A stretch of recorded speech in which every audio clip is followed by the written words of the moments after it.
ficou muito claro para mim que eu precisava voltar a trabalhar com causas que fossem relevantes pessoalmente para mim, que fizesse a diferença na vida das pessoas.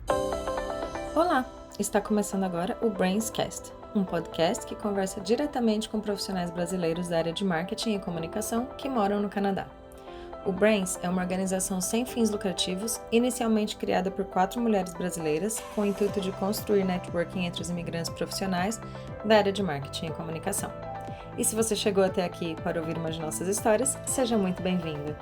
Hoje o episódio é com a convidada Ana Costa, gestora de informações na Plan International Canada. Já faz mais de 7 anos, quase 8, né, Ana? Exatamente. Eu sei também que você já trabalhou na Nações Unidas e teve outras experiências com a WWF no Brasil. Você pode contar um pouco dessa história de como é que foi, assim, sua carreira no marketing? Você foi acabar trabalhando com ONGs?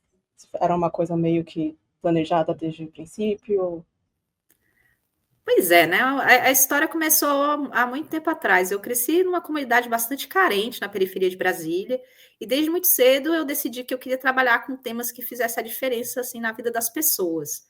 Aos 18 anos eu já era professora em escola pública, então eu não comecei a minha vida no marketing. Eu fui professora durante quase 10 anos, né? A educação sempre foi algo muito importante para mim. Eu fui a primeira pessoa na minha família a ter um diploma de educação superior, então eu sempre vi na escola essa porta, né, para uma vida melhor. Daí eu dei aula durante 10 anos, e nesse período que eu estava dando aula, eu trabalhava 60 horas por semana, eu dava aula à noite e fazia faculdade de comunicação e estágio durante o dia, né? Então foi um período assim bastante intenso da minha vida. Minha graduação foi na área de jornalismo, e nessa época eu estagiei em alguns jornais, eu comecei assim, né, tentando me inserir no mercado editorial da época, né, de comunicação da época. E um professor um dia para mim chegou e me convenceu a participar de uma seleção de uma vaga de estágio em uma ONG. A ONG chamava ANDI, uma sigla que significa Agência de Notícias pelos Direitos da Infância. E foi lá na ANDI que eu me apaixonei pelo terceiro setor, sabe? Eu comecei lá como estagiária e depois de 4 anos, eu fiquei uns 4 anos lá, eu comecei como estagiária, fui contratada e foi meio que a minha escola. Lá eu conheci muita gente boa, um pessoal assim muito engajado com essas mudanças sociais, e foi lá que eu me encontrei, sabe? Eu pensei, não, é isso que eu quero fazer da vida. Essa organização ela era super bacana, foi algo que foi criado assim, nos anos 90 para ajudar na implementação do Estatuto da Criança e do Adolescente, que tinha sido instituído logo após a promulgação da Constituição Brasileira de 1988, né? Mas o cenário político na época ainda não era favorável, as pessoas tinham muita resistência a essa ideia, né, de estabelecer novos direitos para as crianças e para os adolescentes. Então, o papel da ANDI, né, que foi fundada pela Amba de Barros e o Gilberto de Menstein, que eram jornalistas já renomados, né? Acho que o Gilberto de Menstein, na época, já trabalhava na Folha de São Paulo. Então, eles fundaram essa organização para trazer para fazer com que os jornalistas da grande mídia pudessem trazer para o debate público temas relevantes, né, para a implementação desses direitos das crianças e dos adolescentes. Temas como a questão do trabalho infantil, da exploração sexual de meninos e meninas, a discussão em torno da redução da maioridade penal, que sempre foi bastante polêmica. Então, foi um período, assim, muito intenso, uma experiência incrível, onde a gente tinha essa oportunidade, né, de trabalhar nesse setor, assim, bastante crítico, né, de ajudar a fomentar esse debate na esfera pública brasileira. E eu comecei ainda muito timidamente, porque ainda nem existia uma internet assim tão consolidada. Isso foi em 2002, quando eu comecei a minha carreira na ANDI, e nesse período, eu já trabalhava na editoria de mídia online, já, então, cuidando do site e produzindo conteúdos digitais. Lá no início ainda não havia mídias sociais, era tudo muito incipiente, mas a gente estava lá, pioneiros da internet no terceiro setor. E daí, assim, depois que eu saí da ANDI, como você disse, eu continuei, né, na área das ONGs, eu fui trabalhar em outras organizações. A ANDI ela era uma organização nacional, ela recebia dinheiro de doadores internacionais, né? Mas ela era basicamente uma ONG brasileira. E em seguida eu fui trabalhar para a WWF, que é o Fundo Mundial pela Natureza, que é uma organização já internacional.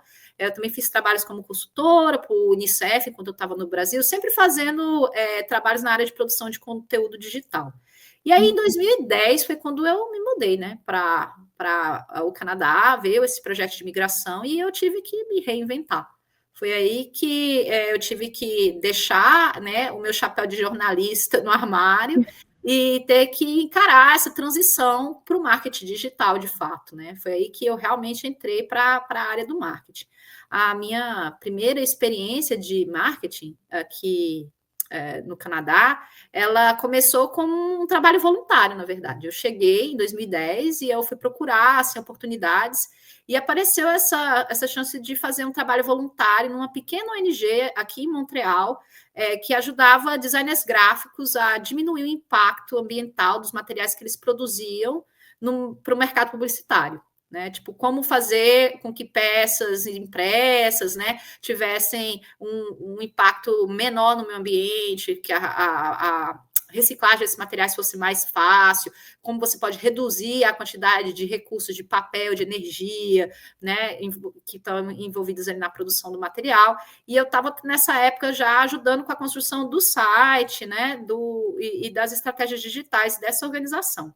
Foi uma experiência bacana, que só durou 4 meses, foi super curto, porque logo em seguida eu já consegui um emprego, né? Abriu realmente as portas para essa primeira experiência canadense, né? Mesmo sendo de voluntariado, conseguiu abrir as portas para que eu conseguisse uma vaga de assistente de marketing digital, e aí dessa vez numa empresa no setor privado, né? Foi uma empresa da área médica. Eu fui contratada nessa época para gerenciar conteúdos de mídias sociais, né? Na época só tinha o Facebook, o Twitter, e monitorar a reputação dos médicos que atuavam nas clínicas dessa empresa online, né? A reputação online.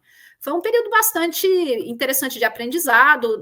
Eu ainda tinha uma dificuldade com a língua no início, então foi um momento para poder conseguir, né, desenvolver essas habilidades linguísticas e entender um pouco como é que funcionava a dinâmica do marketing aqui no Canadá. E de lá eu saí para uma empresa maior. Eu fui trabalhar na L'Oréal, Canadá, como especialista de e-commerce, né? Já num ambiente corporativo, assim, bastante competitivo e tal. E esse era um emprego, assim, dos sonhos de muita gente. Eu acho que assim, logo 2 anos após ter chegado aqui no Canadá, já ter conseguido, né, uma posição numa empresa, assim, mundialmente conhecida, né? E, tipo, cheia de talentos, o pessoal que trabalhava era, assim, um pessoal muito bom, né? Assim, com muita gente vindo de outras empresas digitais que estavam muito estabelecidas na época, e foi uma boa escola para mim. Eu trabalhei lá durante um período de quase 3 anos. Eu era responsável pela operação da loja virtual da marca de skincare Kiehl's, e foi realmente muito aprendizado, mas no fundo, assim, eu nunca estava muito feliz. Essa é a verdade, sabe? Eu acho que o ambiente corporativo, ele não tinha muito a minha cara, o ritmo de trabalho era assim extremamente frenético e eu não tinha aquele perfil, né? Realmente não era o meu tipo de ambiente de trabalho. Acho que muita gente se identifica né, com aquela dinâmica, mas no meu caso não funcionou para mim. Eu acabei tendo um burnout. E foi nesse momento do burnout que eu tive que me afastar do trabalho e foi assim que eu tive que reavaliar o que eu queria, né, para a minha carreira aqui no Canadá. E acho que essa reflexão que eu tive que fazer, ficou muito claro para mim que eu precisava voltar a trabalhar com causas que fossem relevantes pessoalmente para mim, que fizesse a diferença na vida das pessoas, que vender cosméticos só já não estava sendo suficiente para me realizar enquanto pessoa, sabe? E aí eu decidi largar tudo. Muita gente ficou assim, mas como você vai largar seu emprego na L'Oréal e tal? Pô, todo mundo queria estar ali naquela vaga. Eu falei, não, eu vou largar tudo. E aí eu tive que dar um passo para trás e voltei como assistente de mídias sociais para o Programa Mundial de Alimentos da ONU, né? Foi um período, um sabático assim, que eu acabei fazendo no Brasil. Eu voltei para o Brasil e fiquei um tempo no Brasil trabalhando com o Programa Mundial de Alimentos e tal. E justamente com a intenção de redirecionar a carreira, né? Como que eu ia conseguir fazer essa mudança, porque eu estava no setor privado no Canadá e não sabia exatamente como é que eu ia conseguir me recolocar, né? E eu precisava encontrar esse caminho, e eu acho que essa minha passagem pela ONU ajudou bastante, porque foi o momento onde eu tive a oportunidade de entender, principalmente do ponto de vista internacional, né, como essas organizações que têm essa escala mais global atuam, né, em rede, com vários países. Então, a gente estava fazendo um trabalho na época muito próximo com os escritórios da ONU na África para levar experiências positivas do Brasil na área de alimentação e nutrição, né? A gente tinha o programa de alimentação escolar, né? O programa de merenda escolar, que sempre foi uma referência mundial, e o Brasil estava ajudando aos países africanos a implementar aquele tipo de programa, né, em escala nas escolas africanas. Teve também o fato da gente ter aquele nosso guia nutricional, que é algo que a gente sabe, mas o Brasil é bastante reconhecido por conta da gente ter, né, esse tipo de trabalho, né, onde você tem vários países onde você tem problemas com relação à nutrição, que o Brasil, por mais que também encare esse tipo de desafio, mas a gente já está um passo à frente, eu diria, sabe, em relação a você ter uma dieta um pouco mais equilibrada de sendo distribuída nas escolas, por exemplo, e assim vai. Então, foi um período que eu pude participar, né, desse movimento, né, de colaboração, de cooperação internacional, e isso fez com que as portas se abrissem para mim quando eu comecei a procurar vagas de volta no Canadá, né? E a Plan Internacional Canadá me convidou para assumir uma vaga de liderança na equipe de e-mail marketing. E foi assim que eu cheguei lá, né? Eu estou na Plan, como você disse, já faz quase 8 anos, tem mais de 7 anos que eu estou lá, e realmente adoro o que eu faço, é uma organização sensacional, assim, realmente um lugar muito bacana de se trabalhar, porque tem uma cultura organizacional super inclusiva, super, eu acho, preocupada em meio que colocar em prática os valores que ela prega, não só, né, para quem é beneficiário, né, dos programas da organização, mas também para os empregados dentro da organização.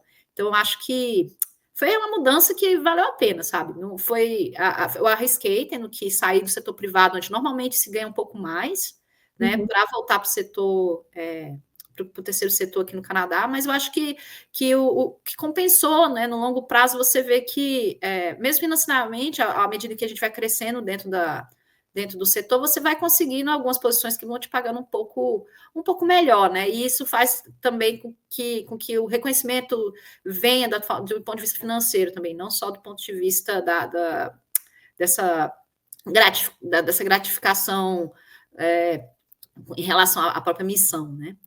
E é isso, assim, falando um pouco da Plan, a Plan é uma organização, como eu disse, não governamental, que faz parte de uma federação, então a gente está presente em 75 países, e o Canadá, então, tem esse escritório nacional que é basicamente responsável por captar recursos aqui localmente e financiar a implementação de programas sociais em vários países na África, na América Latina e em alguns países da Ásia também.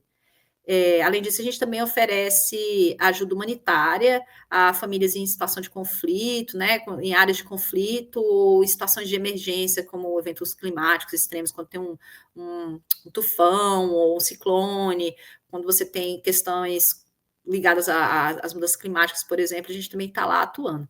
E o principal foco da atuação da gente é em promover, novamente, o direito das crianças e promover a questão da igualdade de gênero, principalmente para gerar mais oportunidade para meninas e mulheres, né? Suspender essas barreiras que fazem com que elas tenham menos oportunidades de acesso à educação, à saúde e à questão da inclusão financeira também. Então, eu acho que é bem gratificante o que eu faço, fico muito contente de poder ter a oportunidade de estar trabalhando com aquilo que eu gosto mesmo. Sim. Muito bom, muito legal. Você sente que tem mais algum tipo de diferença entre o setor privado e trabalhar em ONG, assim? Você comentou que o ritmo é bem frenético, né, no setor privado, mas eu imagino que também a hora que você olha para o público e como atingir ele com as campanhas, ou tipo de mensagem, né, que você passa nas mídias. O que você pode comentar sobre isso, assim? Bem, eu diria que, assim, de fato, o setor privado, como eu te disse, pelo menos a minha experiência, né, enquanto estava na L'Oréal, foi bem frenética, mas não significa que a gente trabalhe menos no terceiro setor. Eu acho que existem momentos, inclusive, né, esse período do fim de ano agora é um período especialmente bastante intenso para a gente, porque é quando a gente consegue captar a maior parte dos recursos. A maioria das doações, elas, no Canadá, por conta da cultura, né, aqui, e do calendário fiscal, é quando as pessoas, né, vão estar mais suscetíveis a fazer doações, né, e a responder aos nossos pedidos, né, por dinheiro. E então, realmente, na cultura de fundraising, essa época do ano eu acho que diria que é o momento que a gente trabalha mais. Então, é muito trabalho mesmo. Eu acho que talvez a principal diferença, se a gente for olhar assim, os setores, né, o setor privado e o terceiro setor, essa área de non-profits e ONGs, eu diria que a maior diferença está na questão dos recursos financeiros para o marketing, principalmente se a gente estiver falando da questão do marketing, né? Porque enquanto as empresas tradicionais, elas normalmente vão ter, né, orçamentos bastante robustos, e assim, para os acionistas, para os donos das empresas, é muito claro que o investimento de marketing é crítico, é fundamental para conseguir alavancar o lucro nas empresas. Para as ONGs, né, a situação já não é a mesma. A gente precisa ser bastante criativo para otimizar cada centavo que a gente consegue arrecadar para transformar aquilo em impacto de fato para as populações, né, mais vulneráveis que a gente está tentando ajudar. Um dos problemas que a gente enfrenta, que assim, uma das coisas que a gente tem tentado educar a população canadense, é o fato de que a maioria das pessoas, né, dos nossos doadores, espera que 100% dos recursos que eles doam para uma ONG sejam gastos diretamente nas intervenções que a gente tem em campo, né, com as populações, com os beneficiários que a gente atende. E isso é bastante compreensível, né? Se tem gente passando fome e você faz uma doação de $100, por exemplo, é natural que a pessoa que doa queira que o valor doado seja totalmente convertido em comida para quem está com fome, né? Essa que é que eu acho que é a expectativa de todo mundo. Mas quando você analisa mais de perto, você vai ver que o problema é que isso limita bastante a possibilidade de organizações como a qual eu trabalho de conseguir ampliar o seu impacto. Porque quando a gente investe em marketing, assim como é no setor privado, o que a gente está tentando? A gente está tentando ampliar, né, o nosso acesso a um público. E quanto mais gente a gente atingir, mais dinheiro a gente consegue captar e mais a gente consegue realizar com aqueles recursos. Então, o investimento ele tinha que ser visto na questão do marketing, também em questões operacionais, né? Porque mesmo se a gente for distribuir a comida, a gente precisa gastar uma grana com a questão logística, por exemplo, né, de conseguir fazer com que aquela doação, né, a gente vai ter que fazer o processo de compras, vai ter que, né, transportar o alimento, organizar a distribuição. Então, tudo isso demanda recurso, né? Nada acontece magicamente. E muitas vezes os doadores, eles ficam muito reticentes, sabe? Eles querem que, não, 100% tem que ir para o destino final, que é a ajuda específica que eu estou contribuindo. Então, é um trabalho lento de educação para mostrar que não, vocês têm que dar esse voto de confiança para as organizações, que vão haver custos operacionais e que o marketing faz parte desses custos operacionais, né? Porque a partir do momento em que você educa o público, você consegue atrair mais investimentos e meio que multiplicar o impacto, né? Maximizar a nossa presença no campo, que a gente vai conseguir alimentar mais gente, a gente vai conseguir mandar mais crianças para a escola, a gente vai conseguir, né, ter realmente, fazer mais diferença se a gente consegue arrecadar mais recursos. Enquanto isso não acontece, enquanto a gente continua trabalhando com recursos bastante reduzidos, a gente vai, né, se virando como pode, né? O que tem funcionado bastante na Plano Internacional Canadá, que a gente tem visto como um bom resultado, é o investimento em campanhas digitais bastante segmentadas, né? Eu acho que isso aí eu acho que é o segredo não só para quem está na área, né, de non-profits, mas para qualquer setor. Hoje em dia a gente sabe que no mundo digital os públicos-alvos são bastante segmentados, então entender realmente de fato o que cada um desses públicos está procurando, qual a melhor tipo de linguagem, melhor tipo de estratégia, que tipo de jornada você oferece para cada um desses tipos de público, e estabelecer parcerias, né? Acho que parcerias estratégicas que a gente faz com corporações, com outras organizações, com influenciadores digitais. A gente também lança mão de muitas ferramentas gratuitas ou de baixo custo, já que a gente não consegue sempre pagar pelo mesmo tipo de ferramenta, né, que uma empresa convencional estaria usando, né, para poder operacionalizar suas campanhas de marketing. E uma coisa bastante interessante é que também a gente conta com o apoio frequente de algumas agências de publicidade, agências de conteúdo digitais, que oferecem serviços para a gente em forma de pro bono, porque como a gente não tem fim lucrativo, né, eles podem utilizar isso para conseguir um reembolso nos impostos de renda e tal. Então, eles fazem esse trabalho para a gente gratuitamente, né? E também funciona como uma ferramenta, né, de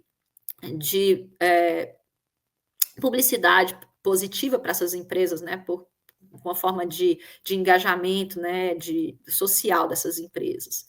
Além disso, o outro elemento bastante central que a gente tem visto que tem feito assim a diferença em termos de resultado na área de marketing é a gente investir na produção de conteúdo. É o bom e velho storytelling. Contar histórias que sejam autênticas e que mostrem, né, de fato, o impacto que a gente tem na vida das pessoas, para engajar o público, sem depender assim, de grandes investimentos, porque com as mídias sociais a gente consegue amplificar essas histórias sem gastar tanto, né? Claro que tem que fazer ali um impulsionamento ainda, mas sendo bastante estratégico, você consegue utilizar esse conteúdo para chegar em mais pessoas. E a gente tem trabalhado, né, para se posicionar, então, como essa marca editorial, onde as pessoas não vão só para doar, mas elas vão também para buscar informação. A gente quer se tornar essa referência na internet para esse público que busca informações sobre as causas com a qual a gente atua, né? Então, realmente, tendo conteúdo com uma qualidade de revista, sabe, com uma qualidade mais profissional mesmo. A gente tem contratado produtores de conteúdo locais também nos países nos quais a gente atua, para poder dar essa visão bem próxima do ponto de impacto mesmo, e tem funcionado super bem. É uma estratégia que tem realmente, a gente tem ouvido bastante feedback positivo dos apoiadores, né, em relação a isso, e tem ajudado a gente a ganhar mais espaço nas mídias sociais. Finalmente, eu mencionei antes, né, a questão dos influenciadores digitais. Quando eu entrei, né, nesse mundo das ONGs, isso não era tão presente, mas eu acho que com a hegemonia hoje do TikTok, do Instagram, enquanto as principais mídias sociais, a gente saiu daquela coisa do post, né, evoluiu para o vídeo, e hoje em dia eu acho que esse marketing com influenciadores digitais é o que mais tem dado resultado. Então, identificar os influenciadores digitais que mais se conectam com a mensagem da marca e entender quais são esses diferentes nichos e trabalhar com eles para poder levar a mensagem que a gente quer levar para o nosso público. Eu acho que esse é um do que tem mais funcionado para a gente. Interessante. Eu imaginava que a maioria dos doadores seriam de uma faixa etária um pouco mais para acima dos 50, 60, do que os que ficam vendo TikTok ou conteúdo digital. Você tem razão, assim, mas tá havendo uma mudança bastante drástica e relativamente rápida nessa paisagem, né, no landscape da questão da filantropia e do setor de caridade, assim, no Canadá em geral. Quando eu comecei na Plan, a maioria do dinheiro arrecadado ainda vinha do envio de catálogos impressos. Então, a gente mandava um catálogo com 50 páginas, com Sim, eu opções, recebo alguns. entendeu? Muito old school mesmo, aquela coisa antiga, né? Porque a maioria das pessoas que estava doando eram da geração boomer, os baby boomers que estavam habituados com aquela forma de comunicação. Então, a gente mandava o catálogo com um envelopezinho, onde eles colocariam um cheque e eles faziam uma mala direta, né? Aquela coisa de mala direta, sabe? A gente está falando mesmo de direct mail. Era o que era o principal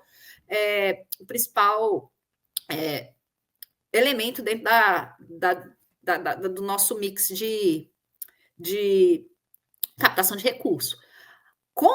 Eu acho, a população envelhecendo, os baby boomers estão morrendo, e a gente teve que começar a se ligar de que existe uma virada acontecendo. E como que a gente atinge, então, esse novo público, que é um público que está interessado em causas que são diferentes, que está interessado em outras pautas, né, que são pautas mais identitárias, que tem, eu acho que uma pegada mais ativista, sabe? Que querem não só doar o dinheiro, eles querem fazer parte da mudança. Como é que a gente dá esse protagonismo para quem está na internet, né?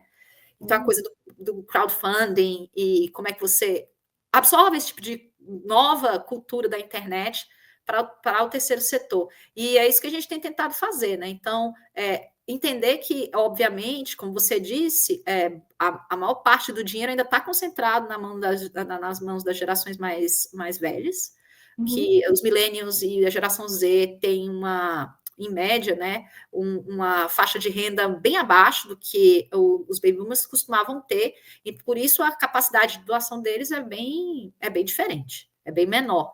Então, tudo isso a gente teve que considerar na hora de se reinventar. A gente tinha um modelo no início muito focado no que a gente chamava de child sponsorship, onde você tinha a possibilidade de apadrinhar uma criança e fazer doações mensais.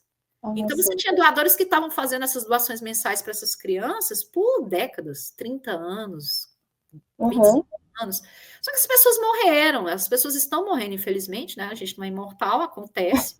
E aí, a gente viu, né, a queda na quantidade de recursos que estavam sendo arrecadados por via desse tipo de estrutura. E a gente teve que, né, então vamos ter que repensar nosso mix de produtos e que tipo de experiência a gente pode, então, oferecer para atrair esses dólares que a gente precisa para continuar realizando trabalho nessas comunidades onde a gente trabalha, nos vários países onde a gente está, né?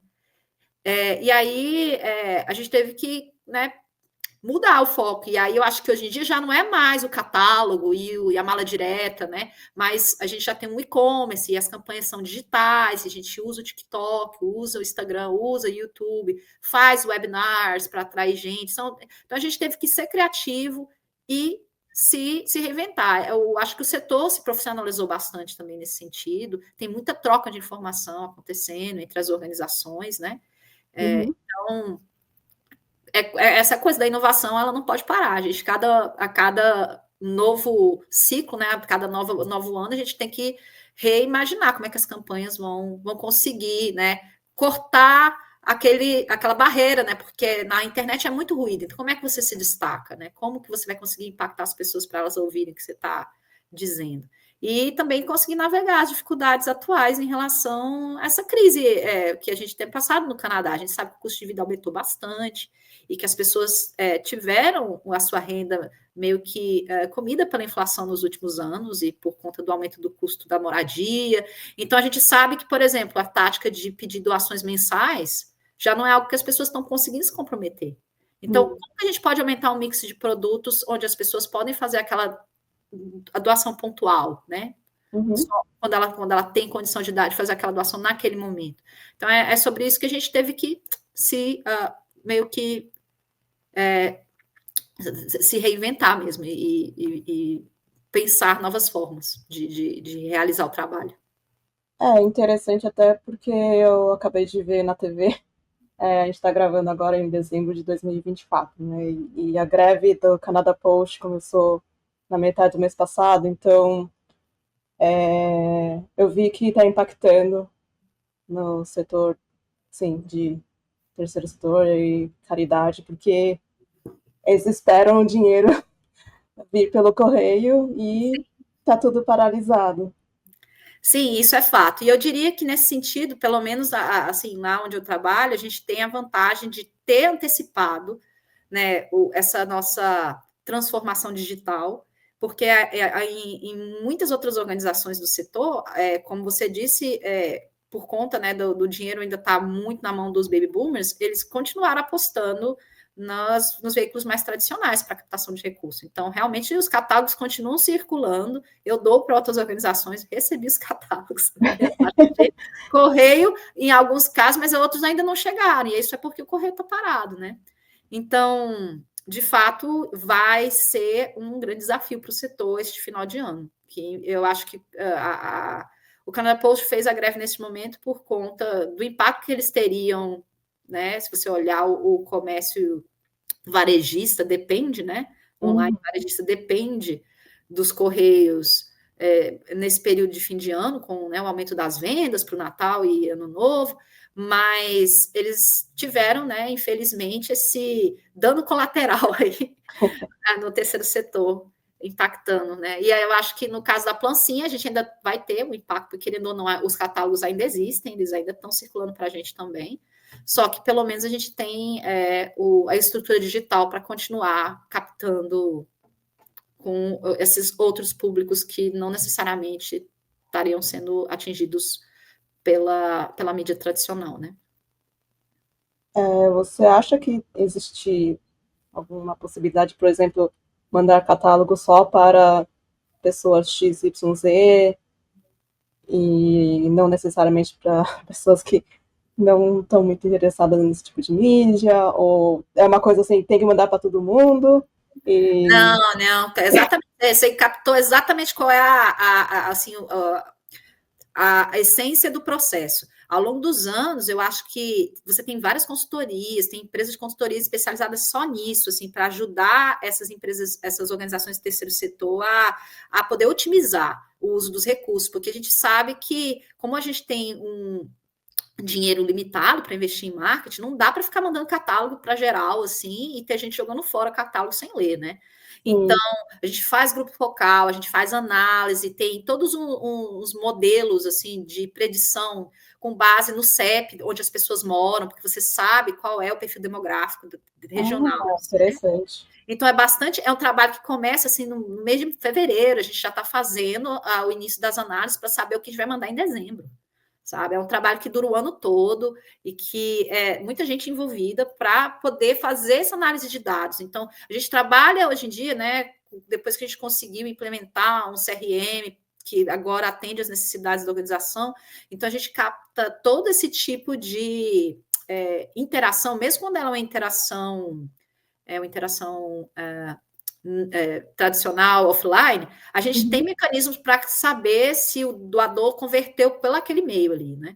Então, a gente tem URLs dedicados, a gente sabe de onde está vindo o dinheiro, mesmo que a pessoa receba um catálogo, que pode ter isso também, né? Aquela coisa do Omnichannel, a pessoa recebe o catálogo impresso, mas acaba convertendo e consumindo, né, fazendo doação no meio digital. Mas ainda assim a gente tem umas URLs dedicadas, porque a gente vai conseguir fazer né, vai conseguir tentar capturar o máximo possível qual foi o percurso, né, do usuário até ele chegar na doação. A gente faz essa análise do funil, tudo isso é assim, muito bem pensado. Então, apesar de não ser o setor privado, a gente se profissionalizou bastante nesse sentido, em como conseguir otimizar ao máximo e ter o ROI, né? Assim, o retorno sobre investimento máximo possível, porque a gente não pode brincar com o dinheiro dos outros, né? É o dinheiro do público e tem que implementar direitinho.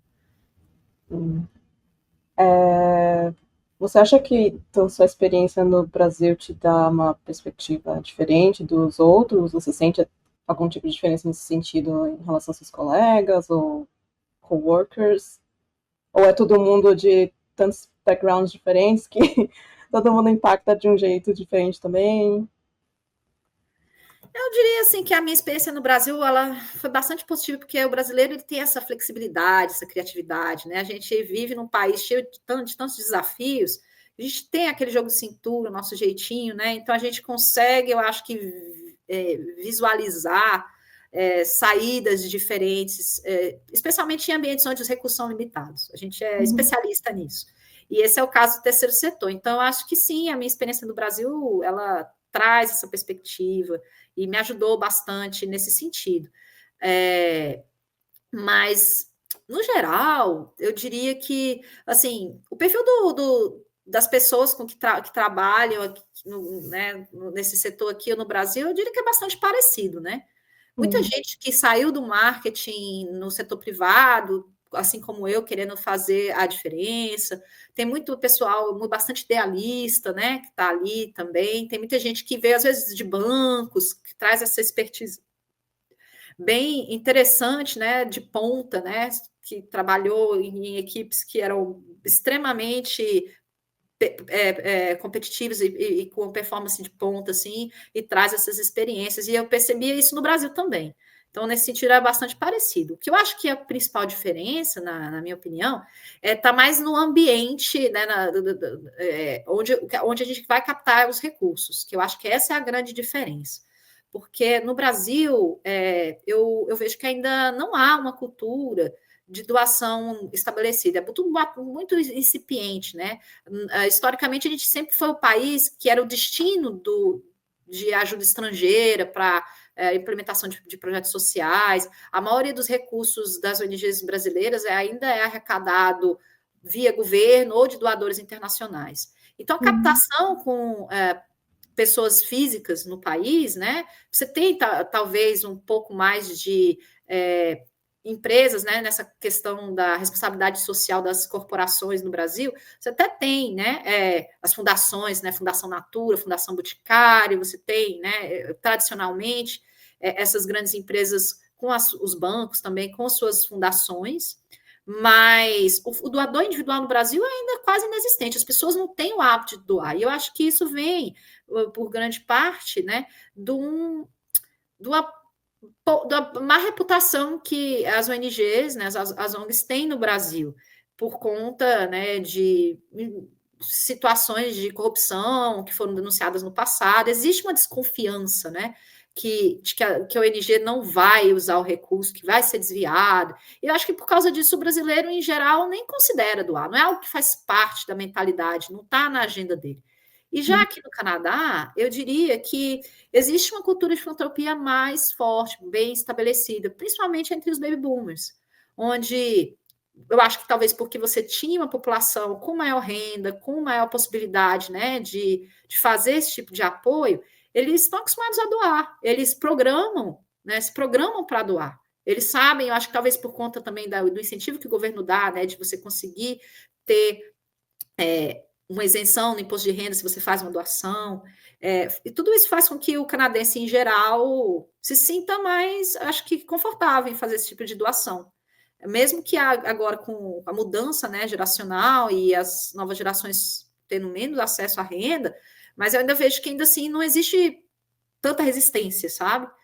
Talvez o maior problema aqui no Canadá, eu diria, seria justamente talvez um ambiente entre, né, não que a gente necessariamente compita, mas entre as organizações está meio saturado o mercado. Então, como é que você diferencia, né?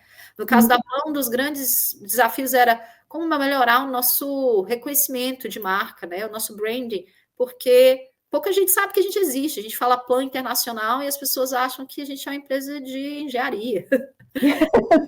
Ninguém sabe o que a gente faz, e isso tem um pouco a ver com o fato de a gente não ter tido muito sucesso em estabelecer a nossa imagem realmente como um player dentro desse setor que está lá lado a lado com o Unicef, está lá lado a lado com a Oxfam, com a Save the Children. A gente trabalha em parceria com a visão mundial, né, o World Vision.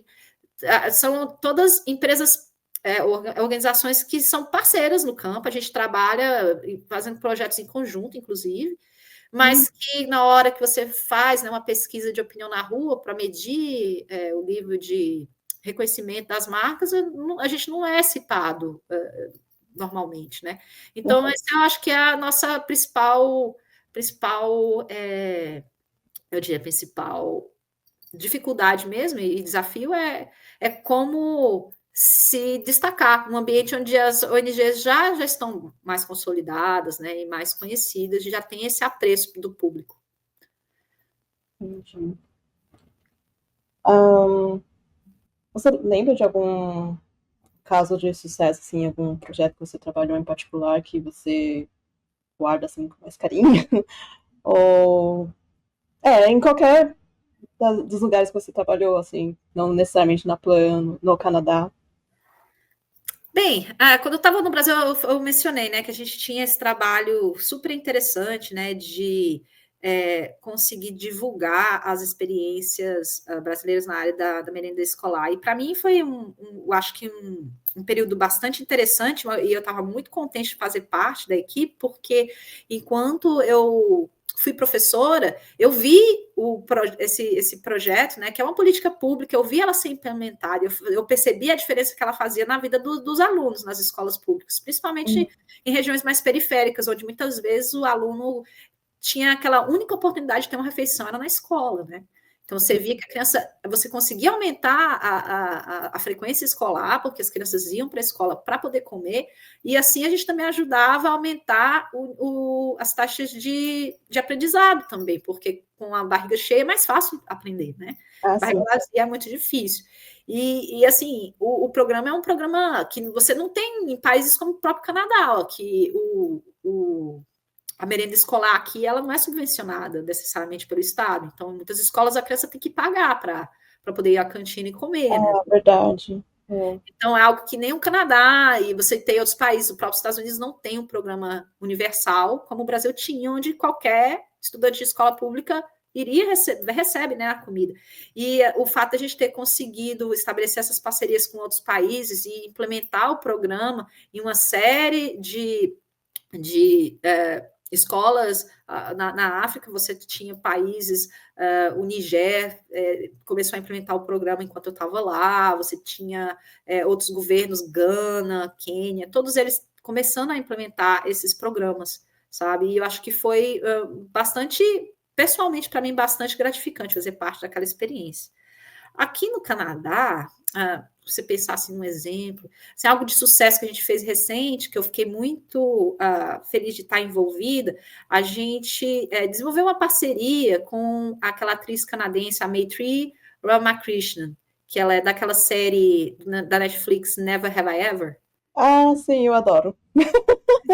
Ela é uma das nossas embaixadoras pela igualdade de gênero.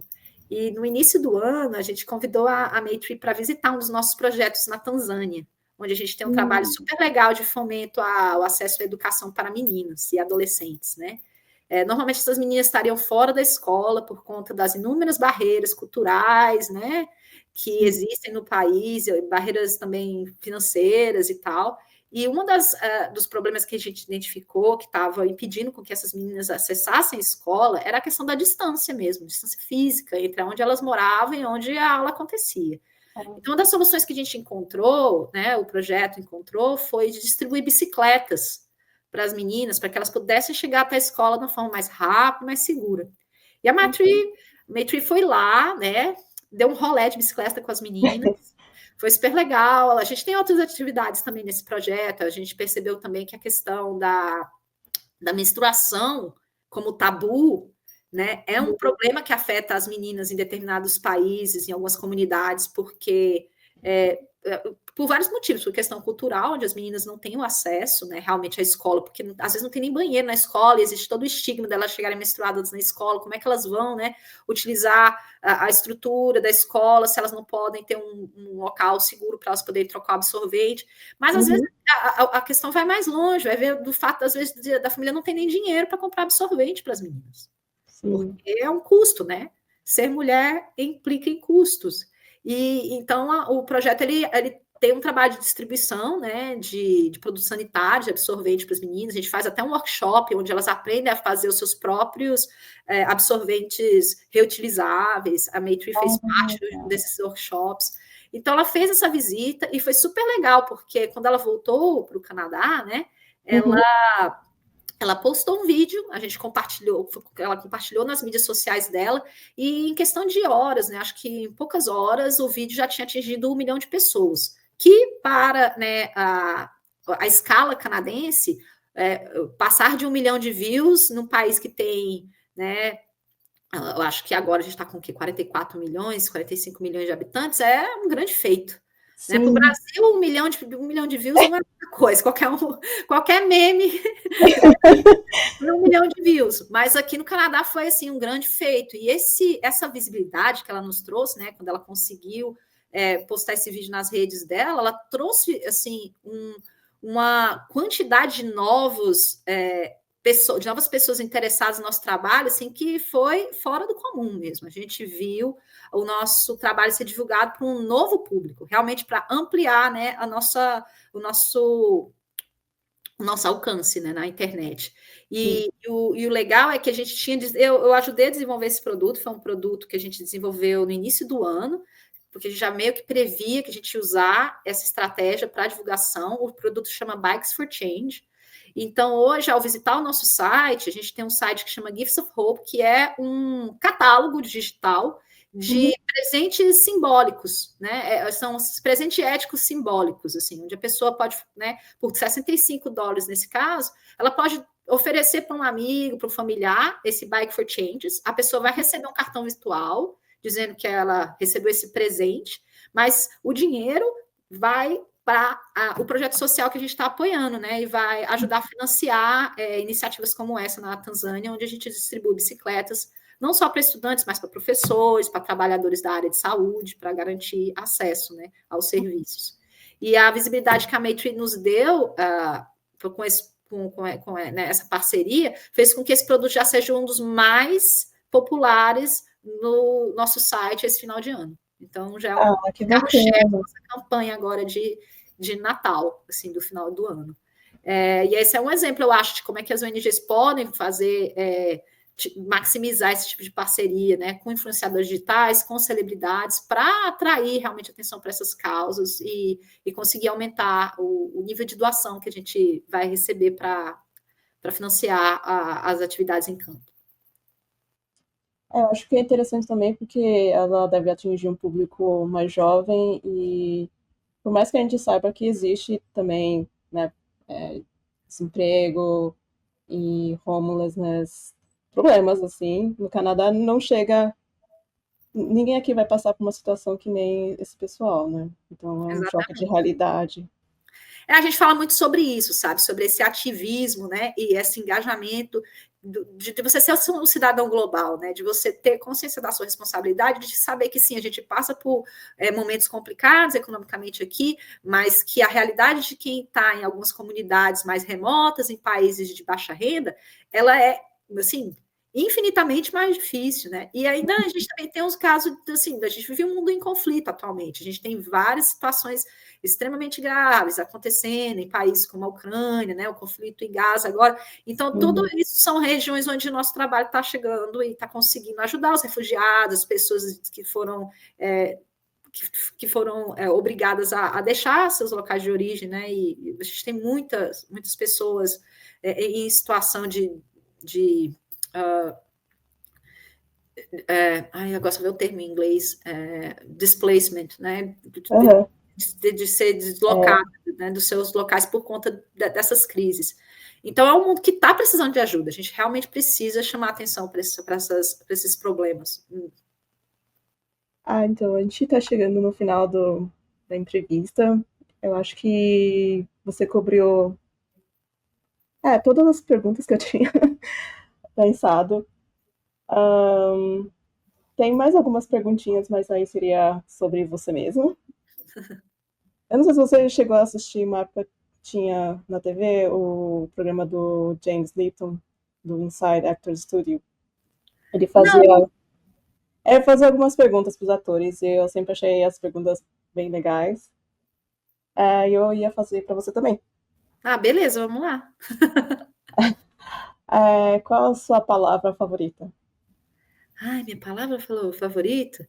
Não sei, eu acho que ultimamente é resiliência. E qual que é a sua palavra menos favorita? Palavra menos favorita? Eita, deixa eu pensar. Menos favorita? Deixa eu pensar. Agora você me pegou, gente. Uma palavra que eu não gosto. Eu não gosto... É bobo, mas eu não gosto da palavra diferenciado. Eu fui no Brasil agora e eu ouvi muito esse termo, assim, né, uma experiência mais diferenciada. E eu acho que, assim, não sei, me incomodou um pouco, talvez porque eu seja uma pessoa pró-igualdade, sabe?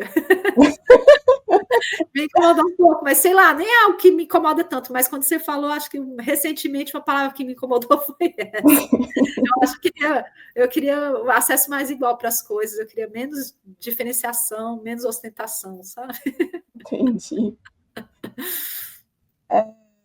O que que te empolga, assim? Na verdade, a pergunta é em inglês, né? Eu tô tentando traduzir. What turns you on e what turns you off? Eu acho que o que me empolga, né, o que me move, eu acho que é esse sentimento de colaboração, sabe? Eu sou uma pessoa muito colaborativa e o que me põe para baixo é essa ideia de competição. Eu acho que ficou muito claro para mim ao longo da minha trajetória de que eu curto muito essa coisa da gente poder se ajudar, da gente se dar as mãos e seguir em frente. E quando a gente está dividido, ocupado em tentar competir, ver quem tem mais, quem faz mais, a gente acha que está perdendo tempo. Na verdade, me fez lembrar uma pergunta que eu acabei não fazendo. Que conselho você daria para profissionais de marketing que estejam interessados em trabalhar no terceiro setor, ou de repente até migrar, né, do privado para o terceiro setor? Assim, eu acho que uma boa maneira de começar é fazer trabalho voluntário. Foi como eu comecei, de certa forma, é uma boa maneira de se familiarizar com o setor, de construir um networking. Também dá para começar lendo, né, blogs especializados, tem muito conteúdo na rede, é só começar a botar umas palavras-chave no Google que você já vai achar coisa. E seguir profissionais do setor, né? Vai no LinkedIn, procura as organizações que você admira, que você curte o trabalho, e começa a ler o que as pessoas estão postando para entender mais sobre a dinâmica do setor. Uma estratégia que eu vejo que tem funcionado muito para a gente com quem eu converso e tal, é você realmente entrar em contato com as pessoas, vai na mídia social de alguém que você curte e tal, que admira o trabalho, e convida mesmo para um café, ou para um chat, né, virtual. Esse tipo de conversa pode não só ampliar a visão, né, que você vai ter sobre o setor, mas também abrir oportunidades, assim, às vezes você consegue uma mentoria ali, eu acho que é legal, eu acho que a gente, no Brasil, talvez não tenha muito essa abertura, mas aqui no Canadá eu sinto que as pessoas, elas são super gentis, super, assim, acho que abertas para esse tipo de interação.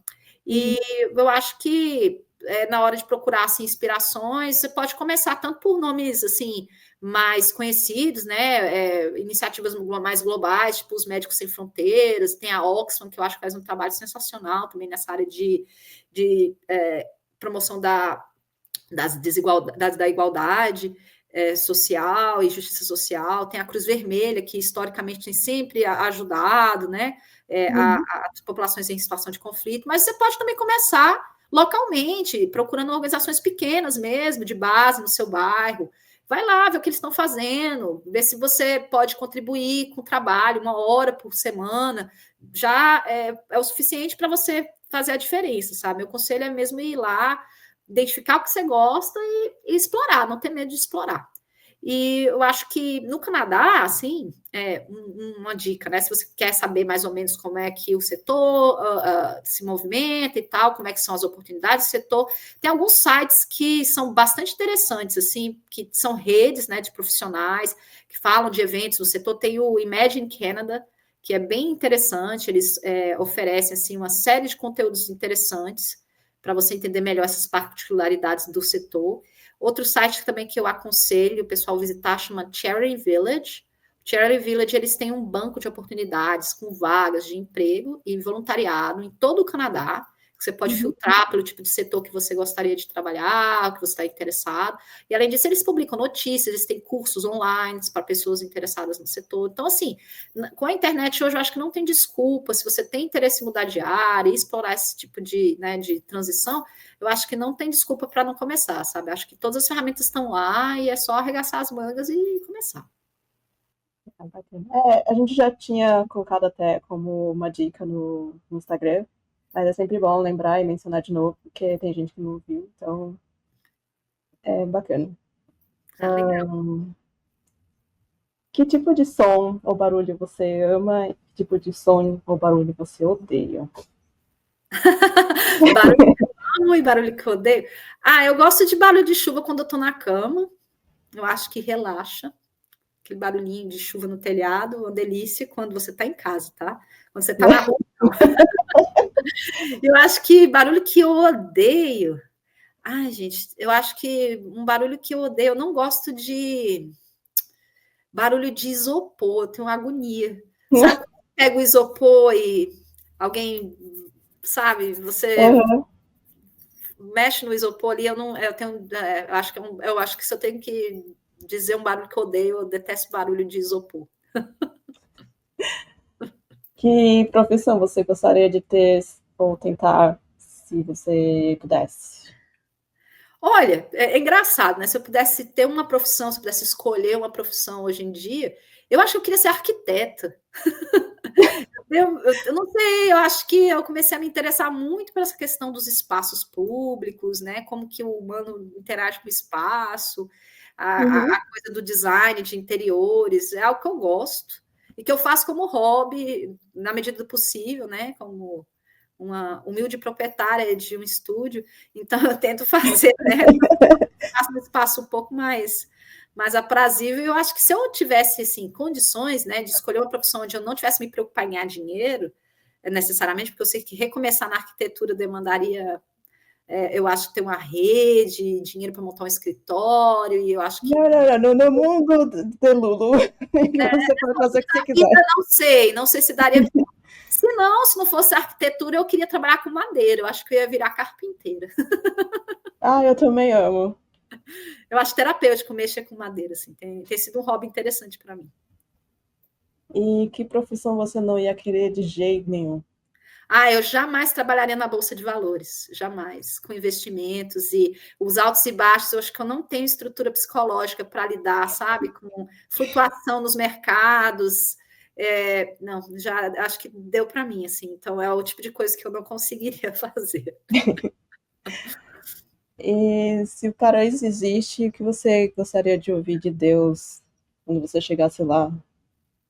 Ai, deixa eu ver. Que todas as sobremesas seriam sem lactose.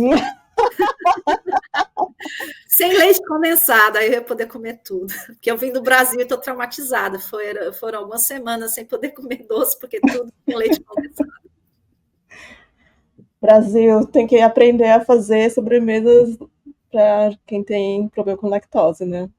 Tem. Ó, tá aí, tá aí um nicho de mercado para investir, quem sabe, né? Se de repente eu decidir não ser carpinteira e virar cozinheira, né? De repente eu posso abrir um negócio aí na área de doces veganos, não sei, doces sem lactose, mas é um filão de mercado a ser explorado, tem pouca opção no Brasil hoje em dia. Ah, adorei nossa conversa, principalmente esse final, foi muito divertido. Também. E eu agradeço muito você ter aceitado o convite de participar do nosso podcast. E eu espero que você, todo mundo que está ouvindo, siga a gente nas nossas redes sociais e aproveite tudo que a gente tem de conteúdo, que é para ajudar também. Afinal, a gente também é uma Vocês organização não governamental. também são uma ONG, é claro. A gente falou de algumas causas, mas assim, todas as causas que estão aí são nobres, né? E eu acho que ajudar a inserção dos imigrantes, inclusive eu também sou voluntária em um organismo aqui em Montreal de inserção dos novos imigrantes, de apoio à integração dos novos imigrantes.